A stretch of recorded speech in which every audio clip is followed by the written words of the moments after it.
बिस्मिल्लाहिर्रहमानिर्रहीम। Last topic हमने पढ़ा था वाइपोराइजेशन के बारे में।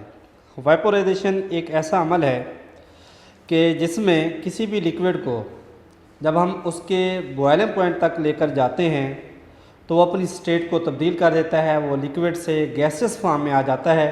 उस वक्त उसका टेम्परेचर तब्दील नहीं होता, तो उस अमल को हम नाम देते हैं वाइपोराइजेशन का। इसके बाद है जी एवोपरेशन। एवोपरेशन, सबसे पहले इसकी डेफिनेशन हम कर लेते हैं कि evaporation is the changing of a liquid into vapour, यानी कि gases state, from the surface of the liquid without heating it.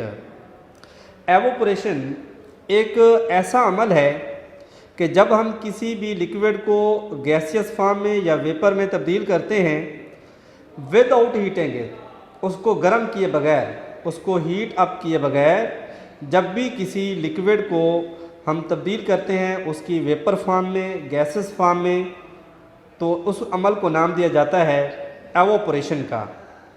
अब इसके लिए हम कुछ एग्जांपल समझेंगे, उसके बाद इसकी तफसील भी देखेंगे।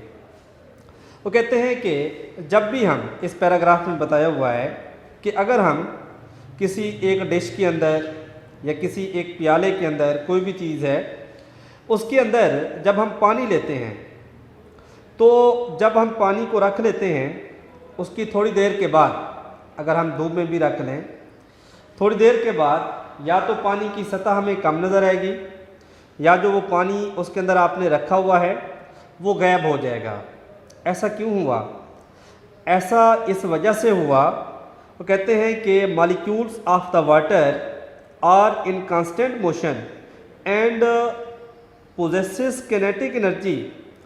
Fast moving molecules escape out from the surface of the water and goes into the atmosphere. अब इसमें क्या बताया जा रहा है?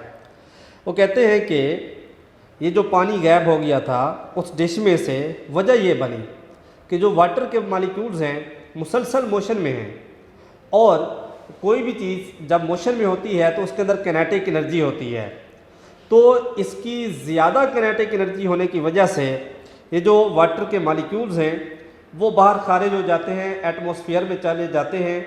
इस अमल को नाम दिया जाता है एवोपरेशन का। वो कहते हैं कि बॉयलिंग की तरह, जिस तरीके से हमने वेपोराइजेशन में पढ़ा था कि वेपोराइजेशन एक फिक्स टेम्परेचर पर जब तक उसको लाया जाए तब वेपोराइजेशन का अमल होता है। यानी कि अगर आप 100 डिग्री सेंटीग्रेड पर वाटर को बॉयल करते हैं तब होगा वेपोराइजेशन का अमल, जबकि एवोपरेशन में ऐसा नहीं होता। एवोपरेशन में क्या होता है कि किसी भी टेम्परेचर पर, कोई भी टेम्परेचर है, एवोपरेशन का अमल जारी रहता है। अगर हम इन दोनों का ज़रा कंपेयर करें कि जो हमारे पास वेपोराइजेशन था, वेपोराइजेशन में क्या होता है कि उसके एक ख़ास उसके बॉइलिंग पॉइंट पर लेकर जाकर हम उसको हीट अप करते हैं, और उसमें जो वेपर बनने का अमल होता है वो उसकी सरफेस के ऊपर भी होता है। इवन के उस एवोपरेशन का अमल जो होता है इनसाइड द लिक्विड भी होता है।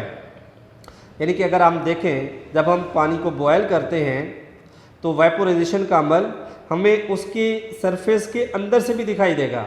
आप देखें कि उसके अंदर बबल्स बनना शुरू हो जाते हैं, बुलबुले बनना शुरू हो जाते हैं, जो कि उस लिक्विड की सरफेस पर आके टूट जाते हैं।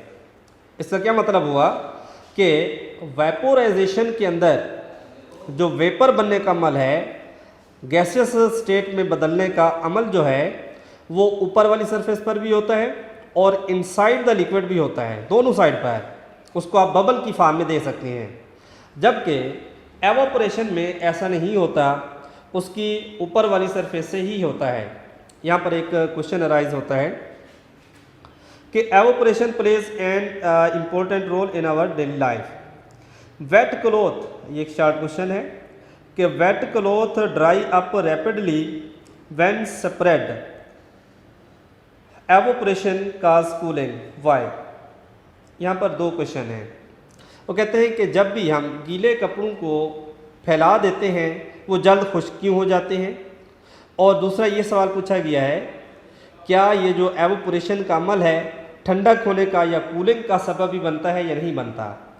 बिल्कुल ऐसा ही है कि जब भी हम गीले कपड़ों को फैला देते हैं वो जल्द खुश्क हो जाते हैं। धूप के अंदर जब हम उनको फैला देते हैं तो वो जल्द खुश्क हो जाते हैं। वजह यह है कि एवोपोरेशन का अमल इस लिक्विड के अंदर जो कपड़ों के अंदर है, मतलब पानी है, उसके अंदर जारी होता है। अब जब भी हम उसको धूप में लेकर जाते हैं उसका टेम्परेचर बढ़ता है और इसकी वजह से उसके अंदर जो किनेटिक एनर्जी होती है वो अमल करती है और इसमें से जो वाटर ड्रॉप्स होते हैं वो तेज़ी से बाहर खारिज हो जाते हैं। और दूसरा ये है कि एवोपोरेशन जो होता है वो ठंडक का सबब भी बनता है। आप अगर गौर करें, अगर आपने कभी विज़िट किया हो रिवर एरियाज़, दरिया के किनारे जहाँ पर पानी ज़्यादा हो, तो वहाँ पर आपको ठंडक महसूस होती है। इवन कि आपको जब पसीना आता है, पसीना आने के बाद आपको ठंडक महसूस होती है।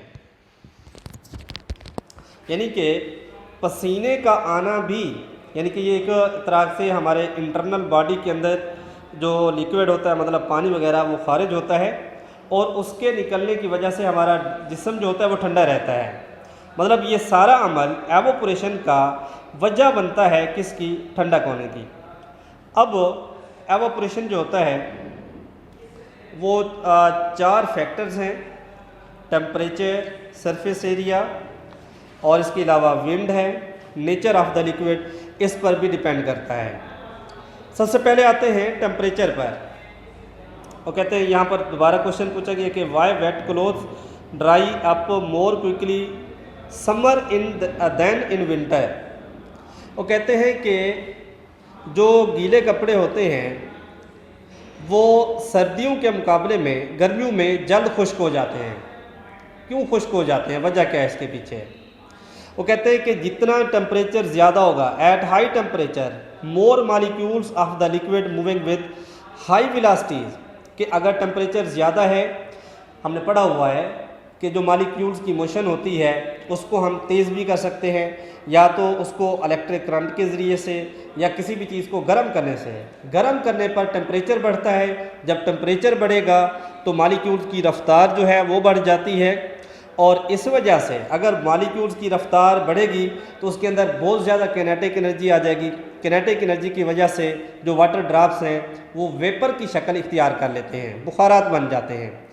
इसी वजह से, क्योंकि गर्मियों के मौसम में टेम्परेचर ज़्यादा होता है, कि अगर हम मुल्तान का टेम्परेचर अंदाज़ा लगाएं, औसतन जो उसका टेम्परेचर रहता है वो होता है 46-47 डिग्री सेंटीग्रेड गर्मियों के मौसम में। इसी तरीके से अगर सर्दियों के टेम्परेचर का अंदाज़ा लगाया जाए वो होता है एटलीस्ट 25 डिग्री सेंटीग्रेड या इससे भी बिलो होता है।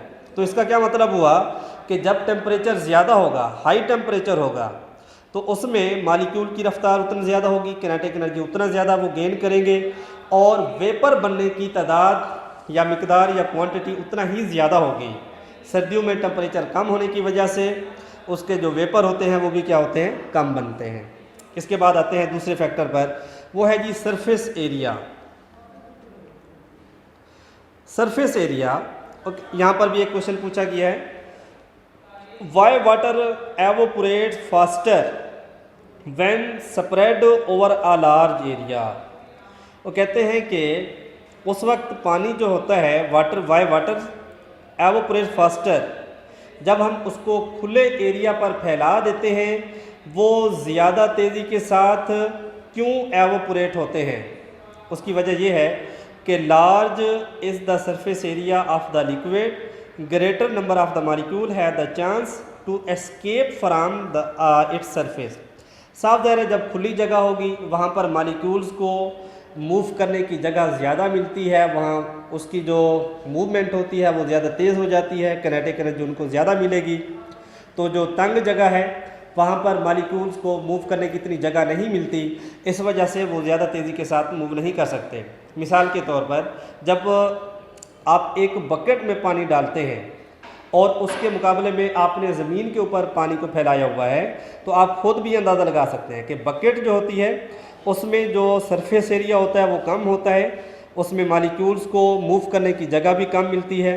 जबकि अगर हमने उसको ज़मीन के ऊपर फैलाया हुआ है तो वहाँ पर सरफेस एरिया बहुत ज़्यादा होगा, खुली जगह है, तो मालिक्यूल ज़्यादा तेज़ी के साथ वहाँ से एस्केप आउट कर सकते हैं। इस वजह से सरफेस एरिया भी डिपेंड करेगा। इसके बाद आते हैं विंड पर।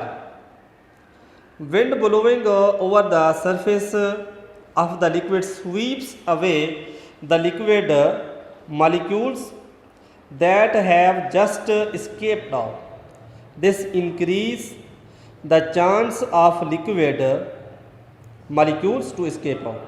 साफ ज़ाहिर है, जब हम इसका अंदाज़ा ऐसे लगा देते हैं कि जब इवन के सर्दियों का मौसम भी हो, अगर गीले कपड़े हैं, हवा चल रही हो, तो हवा चलने की वजह से कपड़े जो होते हैं वो जल्द खुश्क हो जाते हैं। इसी तरीके से वो एरिया अगर मुसलसल हवा चलती रहे और ज़मीन के ऊपर पानी बहुत ज़्यादा मिकदार में पड़ा हुआ है, तो जब हवाएं चलती हैं उस पानी को जल्द खुश्क कर देती हैं। क्या होता है कि जो हमारे पास हवा है, चलती हुई हवा मालिक्यूल की रफ़्तार को बढ़ा देती है।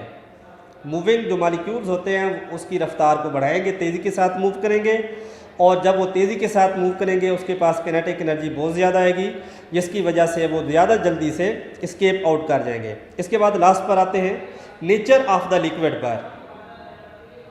यहाँ पर एक सवाल पूछा गया है कि does separate and water evaporate at the same rate. तो कहते हैं क्या सिपरेट हो गई, ये जो ज़ख्मों वगैरह पर हम लगाते हैं, और पानी क्या एक ही रेट पर एवोपरेट होंगे, बुखारात बनेंगे? बिल्कुल नहीं, क्योंकि इन दोनों की जो कंपोजिशन है सिपरेट की और वाटर की मुख्तलिफ है। मतलब सिपरेट जो होती है बहुत हल्का होती है, और जबकि जो वाटर होता है वो थोड़ा सा विस्कस गाढ़ा होता है। और इसके मुकाबले अगर हम 3 तरह के लिक्विड ले लेते हैं, एक सिपरेट है, एक वाटर है, और हनी जिसको आप शहद कहते हैं, उनका कंपैरिजन करेगा तो साफ ज़ाहिर है जो हल्का होगा उसके अंदर एवोपरेशन उतना ज़्यादा तेज़ी के साथ होगी, और जो थोड़ा सा गाढ़ा होगा जैसे कि वाटर है उसके अंदर एवोपरेशन सिपरेट के मुकाबले में कम होगी। उसके मुकाबले में अगर हमने हनी को लिया हुआ है तो उसके अंदर एवोपरेशन और ज़्यादा कम होगी। इसी तरीके से अगर हम पेट्रोल की मिसाल लेते हैं, वो कहते हैं कि अगर सिपरेट को लो तो वो कहते हैं कि इसका ढकना बंद करके रखो उड़ न जाए। पेट्रोल का भी वो कहते हैं ढकना बंद करके रखो कि उड़ न जाए। क्यों? ये हल्के होने की वजह से इसके अंदर एवोपरेशन का अमल जो होता है वो तेज़ी के साथ होता है, जबकि वो गाढ़े लिक्विड जो होते हैं उसका अंदर जो एवोपरेशन का अमल होता है वो सुस्त होता है। तो इस वजह से नेचर ऑफ द लिक्विड भी इसके ऊपर डिपेंड करती है। तो ये 4 फैक्टर थे, टेम्परेचर, सरफेस एरिया, विंड और नेचर ऑफ द लिक्विड। बहुत ही इंपॉर्टेंट क्वेश्चन है, लॉन्ग क्वेश्चन के तौर पर आप इसको तैयार करेंगे। आई होप आज का लेक्चर अच्छे तरीके से समझ आ गया होगा।